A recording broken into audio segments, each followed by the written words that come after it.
एक सेठ से लक्ष्मी जी रूठ गई।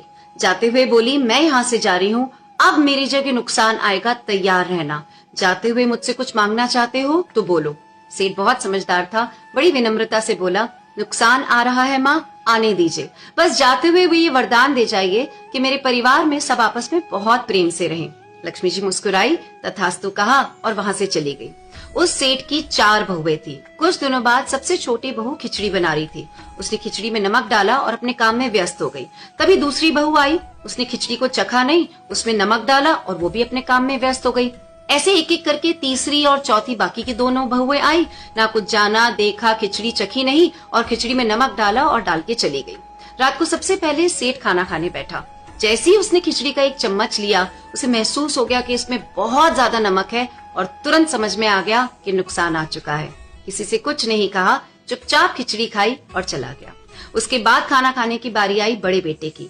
जैसे ही बेटे ने खिचड़ी का एक चम्मच लिया, परिवार वालों से पूछा, पिताजी ने खाना खा लिया? उन्होंने कुछ कहा? तो बाकी सबने जवाब दिया, हाँ पिताजी ने तो पहले ही खाना खा लिया, लेकिन किसी से कुछ कहा नहीं। तो बड़ा बेटा भी चुपचाप उसने खिचड़ी खाई और चला गया। ऐसे करके परिवार के बाकी सारे सदस्य एक एक करके आए, अपने से पहले वालों के बारे में पूछा, कुछ नहीं कहा, चुपचाप खिचड़ी खाई और चले गए। रात को सेठ जी के सपने में नुकसान आया। हाथ जोड़कर बोला, मैं यहाँ से जा रहा हूँ, मैं यहाँ नहीं रह सकता। तो सेठ जी ने पूछा, क्यों, क्या हो गया? नुकसान ने कहा कि तुम सबने मिलकर 1 किलो नमक खा लिया, कोई किसी पर चिल्लाया नहीं, गुस्सा नहीं किया, सब शांत रहे।